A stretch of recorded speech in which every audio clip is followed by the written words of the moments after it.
Fala, fala galerinha, esse é o seu canal História na Telinha, eu sou o professor Valdemir e no nosso canal, se você ainda não é inscrito, se inscreva, curta esse vídeo para nos dar aquela força, compartilhe, comente, tá certo? E o assunto de hoje é a colonização europeia da América. Nós vamos ver como Espanha, Inglaterra e Portugal colonizaram a América. Claro que eles não foram os únicos países, as únicas nações a colonizar o continente americano. Teve também a Holanda e a França, mas nós vamos focar nessas três principais nações, tá certo? Então, vem comigo, já dá aquela força.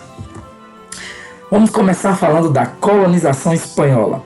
E como imagem de abertura, nós temos a chegada dos espanhóis, né, onde hoje é o México, né, e o encontro com os astecas. Ok? Então, vamos lá. Esse aqui é o conquistador Hernández Cortés. Bom, os primeiros colonizadores espanhóis esperavam, quando chegaram aqui na América, e a gente viu na aula anterior, encontrar riquezas como ouro e prata, que seriam extraídos pelos povos indígenas daqui mesmo. Essa ganância seria decisiva na destruição da cultura e dos povos indígenas da América. Bom, e por que isso? Porque na Europa vigorava a teoria do metalismo.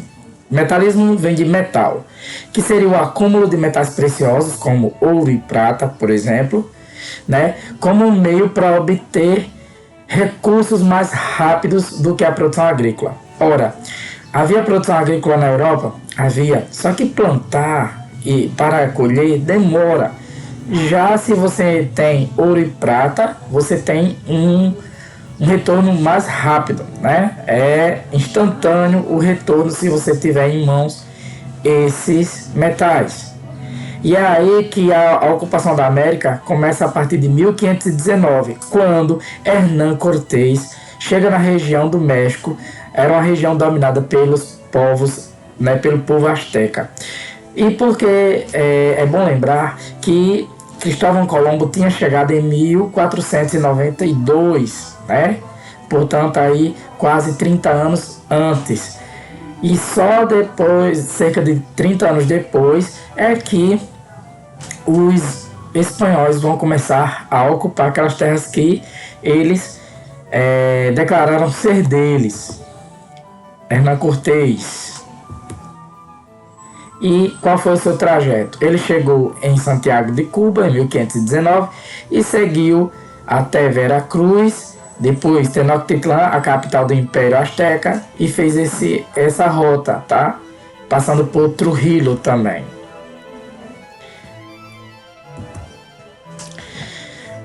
Essa ocupação da região Inca, já a ocupação da região Inca, que ficava aqui na América do Sul, vai acontecer entre 1531 e 1534 por Diego Almagro e Francisco Pizarro.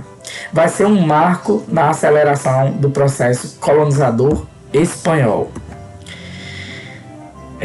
Diego Almagro e Francisco Pizarro, os dois conquistadores espanhóis. E nós vemos aqui nesse mapa, né, os domínios astecas, maias e incas. Aqui os astecas dominaram a região maia. Então nós vemos que essa região foi ocupada por Hernán Cortés. Já essa região em vermelho na América do Sul, aqui nos Andes, né, era a região de domínio do Império Inca, que foi conquistada por Diego Almagro e Francisco Pizarro, como nós já falamos.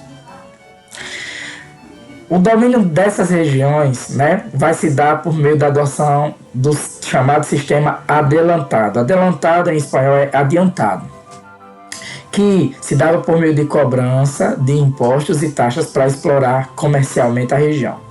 Então, homens como Diego Almagro, Francisco Pizarro, né, e Hernán Cortés, como eles tinham sido os primeiros a chegarem a essa região, a coroa espanhola adotou esse sistema chamado adelantado, né, em referência ao fato de eles terem chegado aqui, né, primeiro. E eles podiam cobrar impostos e taxas dos povos locais para explorar comercialmente essa região. É aí que vai haver um aumento da presença do governo espanhol, né, a presença estatal espanhola ao longo do tempo. O território então vai ser dividido, esse território colonial vai ser dividido em vice-reinos e capitanias gerais. Qual a diferença entre um e outro? Os vice-reinos seriam para administrar a região colonial.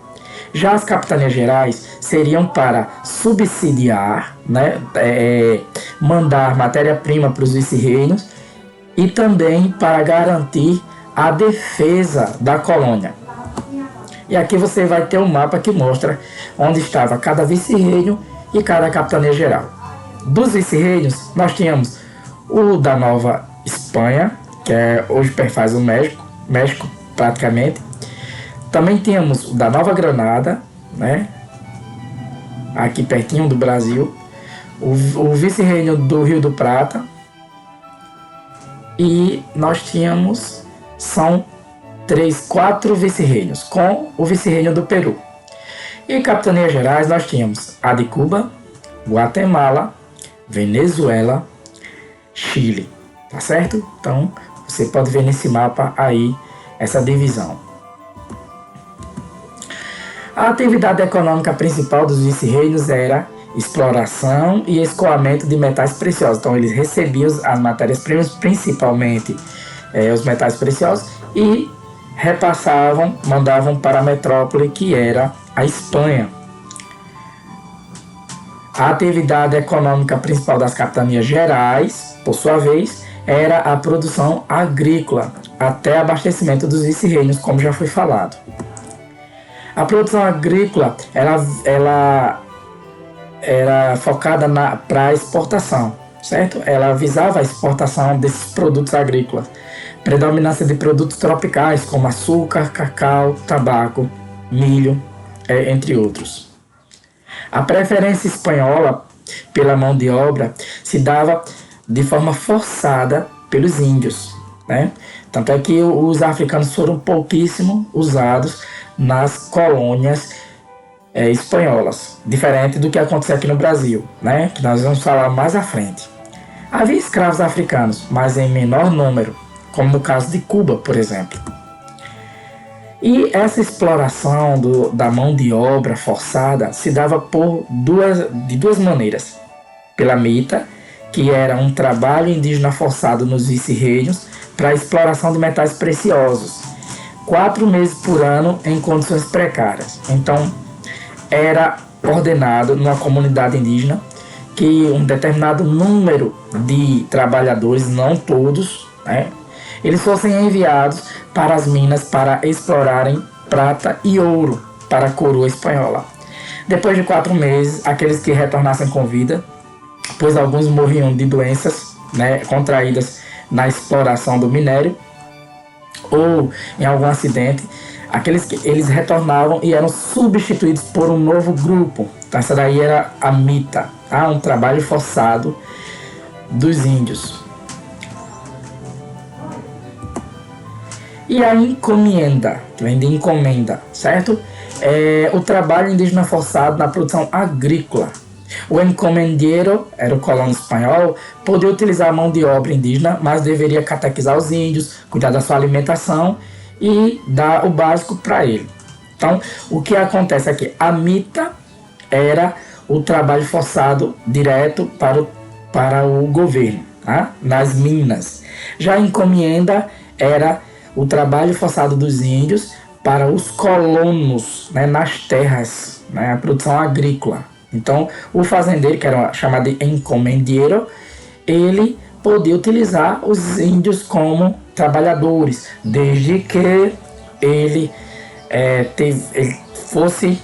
catequizasse os índios, né, ensinasse a fé católica a eles e cuidasse do básico deles. Só que muitos índios eram muito explorados, maltratados, e isso foi denunciado por alguns líderes católicos que estavam aqui na época, né? Alguns padres denunciaram, alguns religiosos denunciaram essas práticas opressivas aos índios. E aqui está um exemplo de encomienda. A sociedade da América colonial espanhola, ela estava dividida em 4 grandes grupos, né? 4 grupos. No topo da pirâmide social nós tínhamos os chapetones e o clero, né? Que era composto de espanhóis que ocupavam altos cargos e tinham muitos privilégios. Era só 1% da população, uma estimativa, né? Estima-se. Abaixo deles estavam os crioulos. Não se engane com a palavra crioulo. A palavra crioulo, no contexto colonial espanhol, diz respeito aos filhos ou netos descendentes de espanhóis que nasceram aqui na América. Então, eles não, porque para o espanhol, certo? O que contava era o local do nascimento. Se você tivesse nascido na Espanha, mas tivesse vindo para a América, você era um chapetone. Você tinha direito a muitos privilégios e altos cargos. Mas se você era filho ou neto de espanhóis, mas que nasceu aqui na América, você era um crioulo, tá? Você poderia fazer parte da elite colonial, poderia ter grandes propriedades e ser um grande comerciante. Mas no máximo você poderia ser um vereador de uma Câmara Municipal, que era chamada de cabildo. Abaixo dos crioulos estavam quase cerca de 30% os mestiços, que eram capatazes e artesãos que serviam aos crioulos, né? Eram trabalhadores livres. E por fim, na base da sociedade, a grande maioria, índios e negros, explorados como escravos ou semi-escravos, no caso da mita, o repartimento, e trabalho forçado nas minas, né? A mita, o repartimento, que é o trabalho forçado nas minas, e a encomienda, trabalho servil nos latifúndios agroexportadores, também chamado de haciendas, que é fazendas, ou plantations, que é plantações em inglês. Pois é, quase 60% era o número de índios e negros na colônia. Lembrando que grande parte desses quase 60%, eram de índios, tá?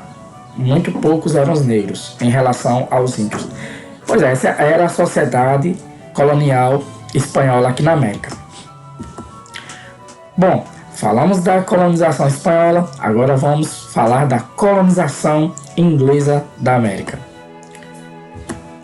A colonização inglesa, ela teve início na América no século XVII, ou seja, dos anos 1600, quando a coroa britânica encarregou companhias de comércio diferentes para cuidarem da colonização. Então, o que eles vão ter com isso? Se nós temos 2 companhias diferentes colonizando aqui a América, vamos ter também modelos coloniais diferentes. E isso vai se refletir na questão da localização. Por exemplo, onde está a Geórgia, Carolina do Sul, Carolina do Norte, Virgínia e Maryland, no sul, né, nós vamos ter a Companhia de Londres tomando conta dessa região. Ficou a cargo dela. E nessa região, nós vamos ter a produção agrícola no modelo plantation, como lá na colônia, nas colônias espanholas, que era a produção de gêneros tropicais para exportação, com o uso de mão de obra africana, né? Já as colônias do norte, como Delaware, Pensilvânia, Nova York, Nova Inglaterra, Massachusetts, Connecticut, New Hampshire, Rhode Island e New Jersey, ou Nova Jersey, vão adotar um modelo sem priorização de acúmulo de capital e práticas mercantilísticas, né? Na verdade, é com priorização de acúmulo de capital e práticas mercantilistas. Então, no norte, você vai ter um modelo liberal, um modelo que incentiva o empreendimento, e no sul você vai ter um modelo mais agrícola, né? Mais explorador da mão de obra escrava. E você pode ver nesse mapa as chamadas 13 colônias, tá? Então, aqui, ó, de Maryland para baixo, nós vamos ter o sul, e da Pensilvânia, New Jersey e Delaware para cima, o norte. Então, essa parte aqui do norte vigorou um modelo mais comercial, e na parte sul mais agrícola. essa colonização vai ser marcada, né, essa colonização inglesa vai ser marcada pela presença dos puritanos. Os puritanos eram protestantes saídos da Inglaterra, né, buscando melhores condições de vida no chamado Novo Mundo, que eles estavam fugindo, por sua vez, da perseguição religiosa, né? E eles, quando chegaram aqui, eles fundaram a terra, né, fundaram essa colônia com o intuito já de promover a tolerância. É claro que houve exploração e também guerra contra os nativos locais, né, os índios, e houve também massacre dos mesmos, isso não se pode negar. Mas uma coisa que os puritanos tinham consigo era os puritanos, por sua vez, eles eram influenciados por João Calvino, né, lá da Reforma Protestante no século XVI. Nós estamos falando aqui do século XVII, dos anos 1600. E, por sua vez, eles vinham dessa ideia de que o cristão ele pode prosperar, ele pode acumular riquezas, e isso não é pecado. Ele deve fazer com que sua vida seja devotada a Deus, né? Inclusive seu trabalho. Então, ele deve manter uma vida sóbria, sem beber, sem farras, e isso vai fazer com que ele prospere na vida. Então, sendo por isso, houve o desenvolvimento de um mercado para o consumo interno, né? Com esse pensamento. Então, isso vai explicar muito da cultura inicial, né, dos chamados pais fundadores dos Estados Unidos. Bom, e encerrando sobre a colonização inglesa, a gente tem que falar um pouco da Guerra da Secessão, que vai acontecer. Guerra da Secessão é separação, tá certo? No século XIX, nos anos 1800, nós vamos ter o Sul, que era escravocrata, né, queria manter os escravos, a escravidão. Eles vão brigar por isso com os nortistas, que queriam a abolição da escravidão, né? E aí está também uma das marcas dos Estados Unidos, que é o preconceito racial, né? Que vem de muito tempo. Isso perdurou por muito tempo, não acabou com a Guerra da Secessão, vencida pelos nortistas, né? Que garantiram a unidade do território americano. E nós vamos ter aí até o século passado, né, se você procurar na internet, né, Google Imagens, você vai ver bebedouros, um para negros, outro para brancos.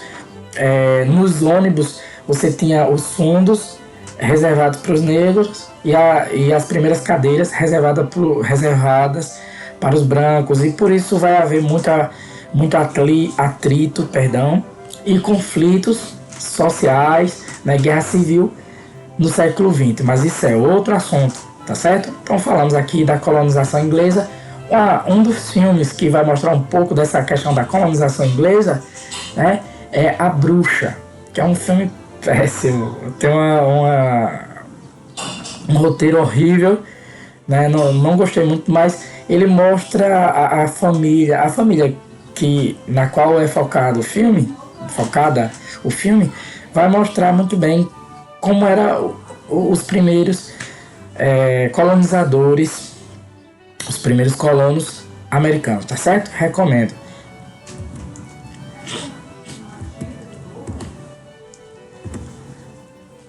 A colonização do Brasil.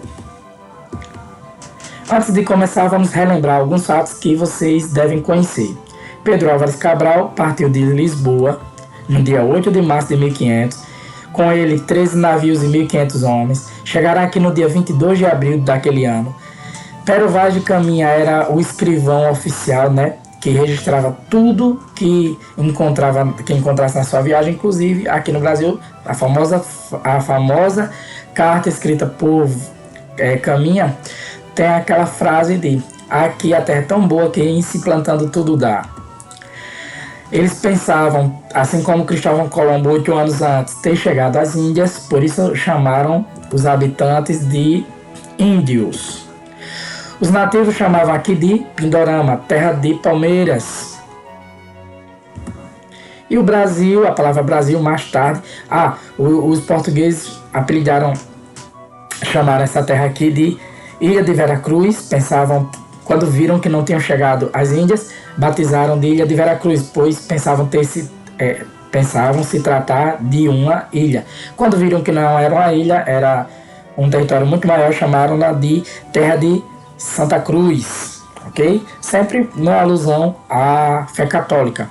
Mas depois viram que tem uma árvore que dava, essa árvore aqui, ó, que dava uma seiva avermelhada, que servia para atingir tecidos e sua madeira para a fabricação de móveis e casas, e deram o nome de pau-brasil.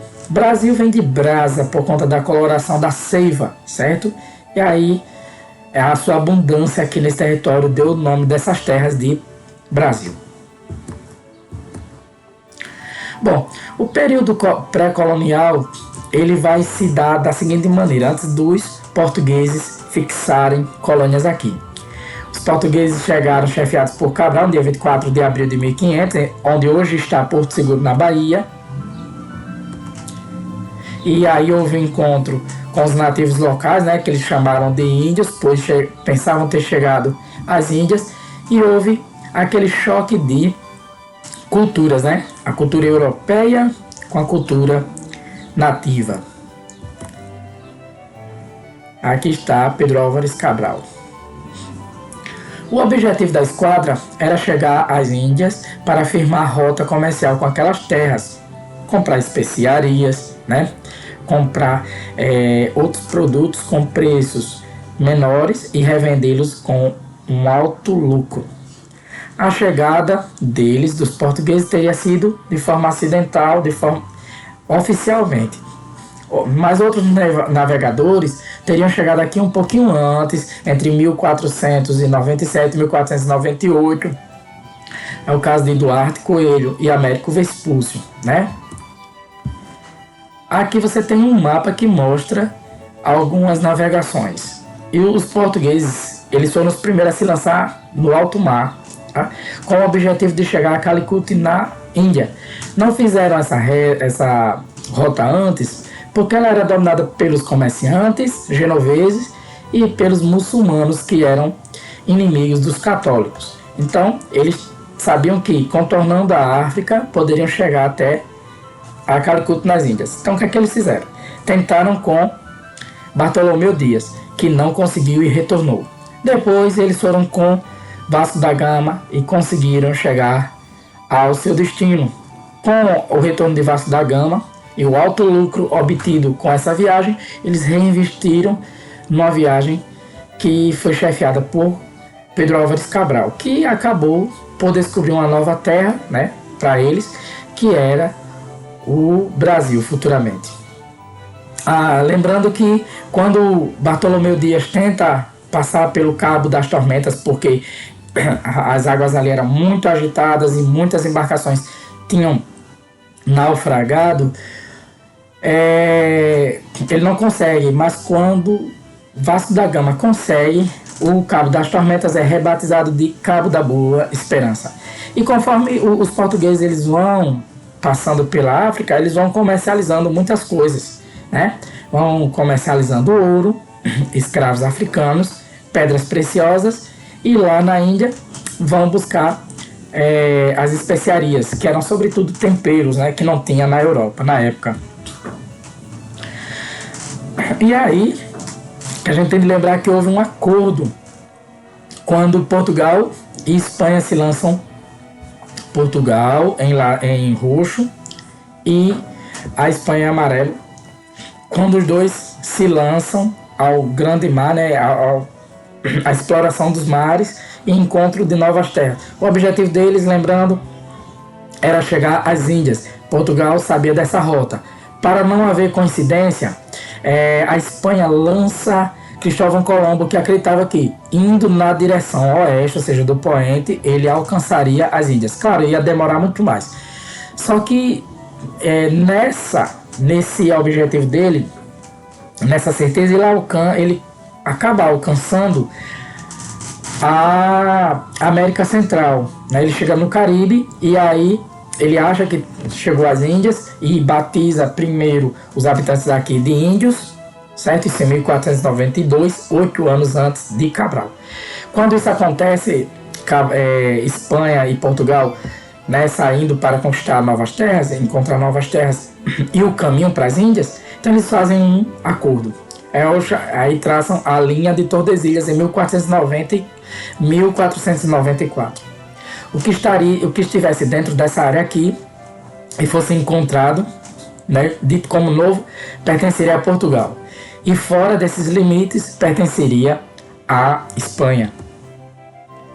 Entre 1500 e 1530, expedições portuguesas foram enviadas aqui para reconhecer as terras, o litoral, e também para a construção de feitorias, que eram armazéns fortificados, né, para armazenar o pau-brasil. O objetivo dessas expedições era explorar essa madeira, já que eles não tinham encontrado ouro nem prata como queriam. E aqui você tem um mapa da época, né? O mapa do Brasil da época.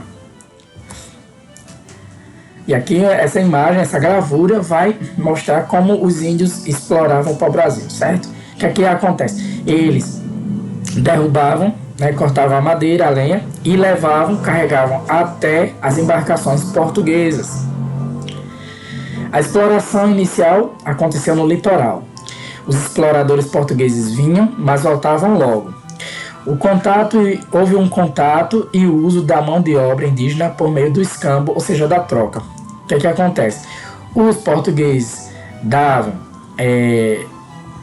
quinquilharias para eles, né, para os portugueses, mas eram objetos úteis para os índios, como pentes, espelhos, certo? Facas e outros utensílios, e os índios davam em troca o seu trabalho, principalmente as toras de pau-brasil. O início da colonização. Dom João III, ele vai enviar a primeira expedição para colonizar o Brasil no ano de 1530. O objetivo era evitar invasões estrangeiras. Dom João III. E aí que em 1532 vai ser fundada a primeira vila do Brasil, vizinha a Santos, a fundação de São Vicente, a Vila de São Vicente. Essa expedição foi chefiada por Martim Afonso de Souza. O objetivo era povoar, explorar metais preciosos que encontrasse e também proteger as terras da coroa portuguesa. E aqui nesse mapa você vai ter a rota percorrida pelos exploradores. Em vermelho, as rotas percorridas por Martim Afonso de Souza. Em azul, a percorrida por Diogo Leite. E em roxo, a que foi percorrida também por Diogo Leite. Pero Lopes de Souza. E em verde, as expedições por terra a mando de Martim Afonso. Martim Afonso, ele foi nomeado pelo rei de Portugal, Dom João III, como capitão-mor, o primeiro comandante do Brasil. Ele podia nomear funcionários e distribuir grandes lotes de terra do tamanho de municípios ou grandes fazendas. Eram chamadas sesmarias para os portugueses. E é aí que vem o sistema adotado, que já tinha sido adotado na Ilha da Madeira, né? E em Angola também, que era as sesmarias. O que eram as sesmarias? Eram faixas de terras, tá? Esse mapa aqui, inclusive, ele é o clássico, mas já tem um mapa que foi apresentado em 2014 por um engenheiro que, com base nas pesquisas cartográficas, ele mostra que essas aqui, acima de Itamaracá, as linhas são verticais e de Itamaracá para baixo são horizontais como nessa.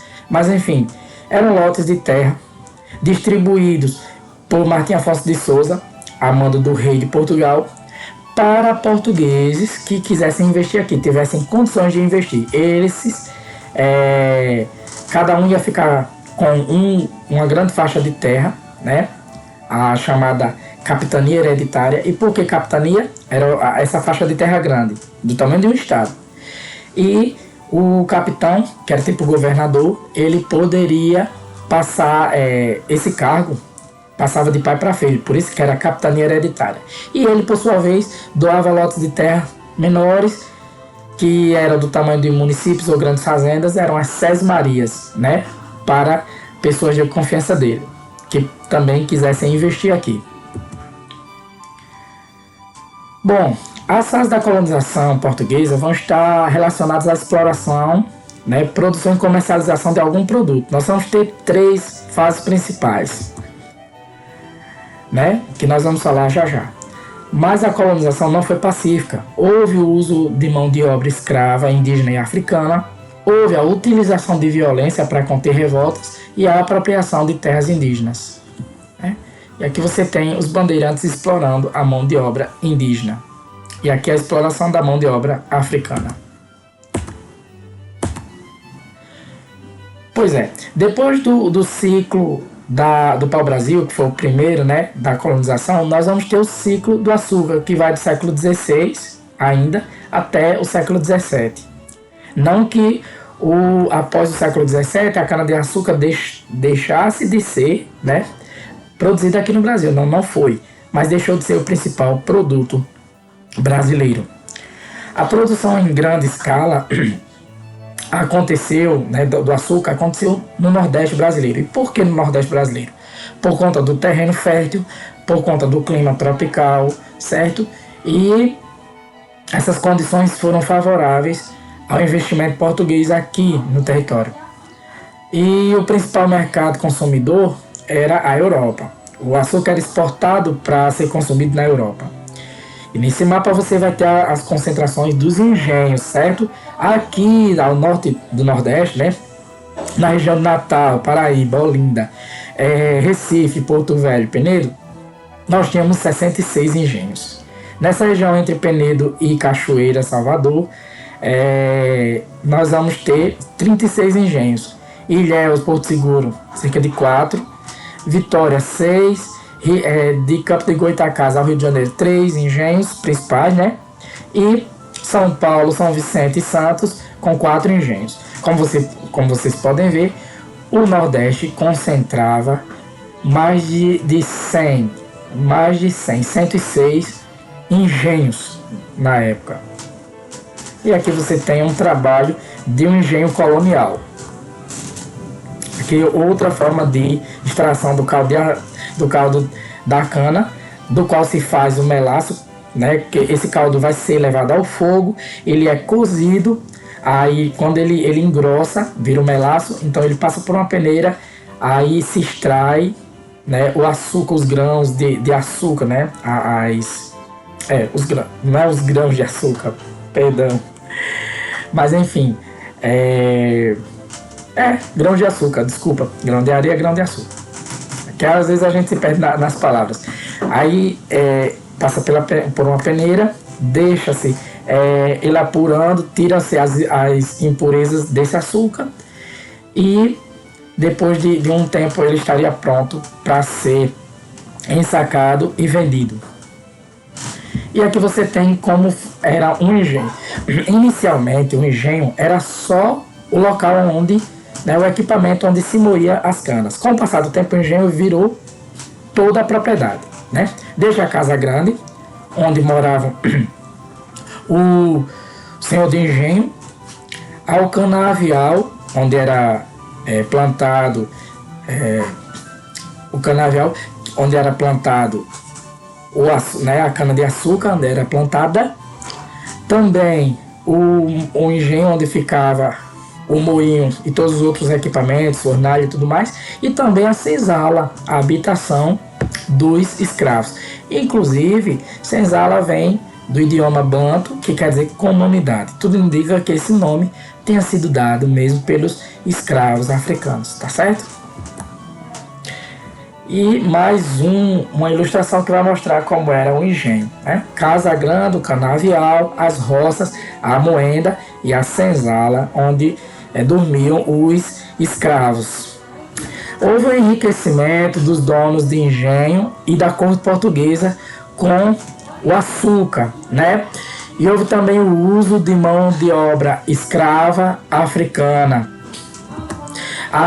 É aí que vai acontecer a vinda de portugueses ricos para administrar engenhos de açúcar ou ocupar cargos públicos. Nós vamos agora para o terceiro ciclo, o ciclo do ouro, que aconteceu a partir do século XVIII. Houve a colonização efetiva com a descoberta de minas de ouro nas regiões de Minas Gerais, Goiás e Mato Grosso no século XVIII. E aqui você tem uma ilustração da época, não sei se de Rugendas ou de Debreu, acho que é de Rugendas, e que nós temos aí, como é que se diz? Nós temos a mineração feita por escravos africanos. Mais uma ilustração da época aqui, de uma mina, né, explorada por mão de obra africana. Bom, nessa época também vai acontecer a chamada Corrida do Ouro. É a vinda de milhares de portugueses para o Brasil, né, em busca da exploração desse metal precioso, e isso vai acelerar o povoamento da região central brasileira, né, a internalização da colônia portuguesa aqui no Brasil. E para encerrar, nós vamos ver como ficaram os mapas do Brasil ao longo dos séculos desde a sua colonização. Nós temos, a partir dos anos 1500, na verdade 1530 em diante, nós temos aí as capitanias hereditárias.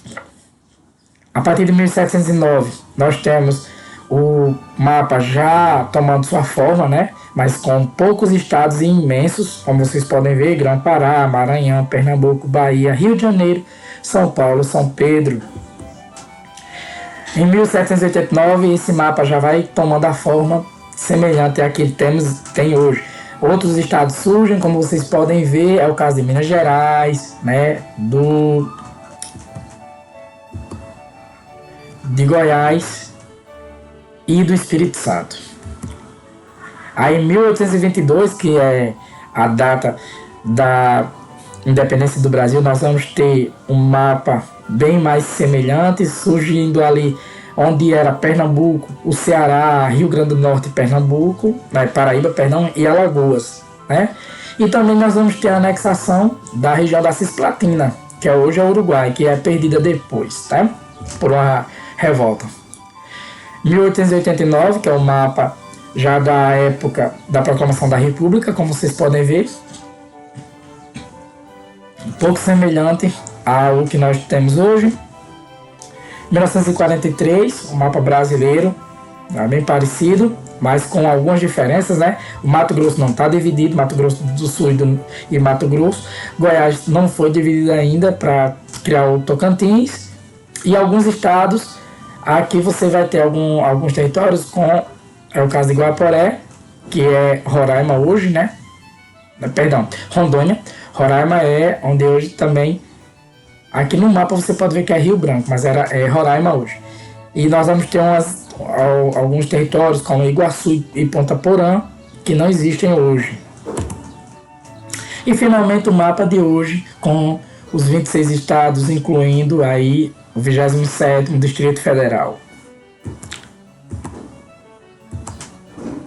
Uma breve cronologia. Em 1500, os portugueses chegam aqui com Pedro Álvares Cabral. De 1500 a 1530, nós vamos ter a exploração do pau-brasil, né, o ciclo do pau-brasil.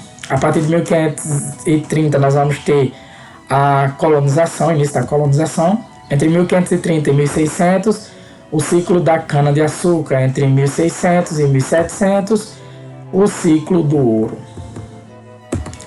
Bem, galerinha, essa foi nossa aula, né? Espero que vocês tenham gostado. Se gostaram, curtam, né? Comentem, compartilhem o conhecimento. Se ficou alguma dúvida, volta, pausa, veja com calma. Um forte abraço, fiquem com Deus e lembre-se, estudar é preciso. Tchau, tchau.